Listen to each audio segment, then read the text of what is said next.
Hello mga guys, no, mapagpalang gabi po, no, sa lahat ng mga kantingeros, bro and sis, at siyempre sa mga content creators natin dyan, no. Ito po ang ating pinupost ay mga reels natin ay ito ay para lang po sa naniniwala, no. So sa mga kantingeros natin dyan at sa gustong magtatangan, no, ng mga iba't ibang hiyas o mutya na ating nakuha, no, na napakaganda at napakadabis, no. So ito mga guys, ipapasilip natin, no. So yun nga pala, ito ay para lang po sa naniniwala, no. So yung hindi naniniwala, tabi-tabi lang po, no. At respect lang po sa aming paniniwala dahil tao lang po tayo, no. So ito mga guys, papasilip na natin ang kagandahan ng ating mga mutya. So ayan mga guys, ito ay mutya ng kamuti, no. So ayan, mutya ng kamuti na naging bato na, no. So napakaganda at napakadabis ito, no. So ayan ay classify na natin, no. So at ito naman ang mutya ng langgam, no, na itim.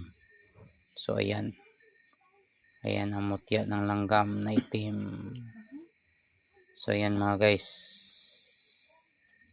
ayan.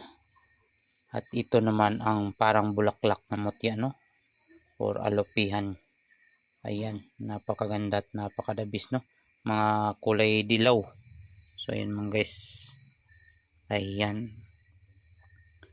ito, ayan. At siyempre ang ating napakaganda at mutya ng labong, no, na maliit lang. So ayan yung mutya ng labong natin.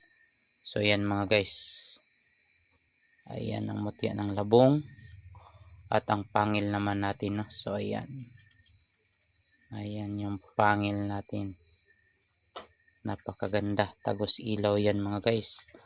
At ito din, ayan, ayan mga guys, may bulaklak siya sa loob. Ayan, parang sinag araw, no. So ayan mga guys, ayan, baliktaran din yan. At siyempre ito naman yung ano, no, kakaibang mutya ng kapayas. So ayan, parang aligi ng kapayas, no. So ayan, ayan mga guys. So yan ng mga guys, no. Maraming salamat at mapagpalang gabi, no. Payo lang po, ito ay para lang po sa naniniwala at gustong magtatangan nito, PM lang po kayo or mag-chat kayo, no, sa ating messenger. So hanggang dito na lang po. Magandang gabi at God bless us all. So ingat.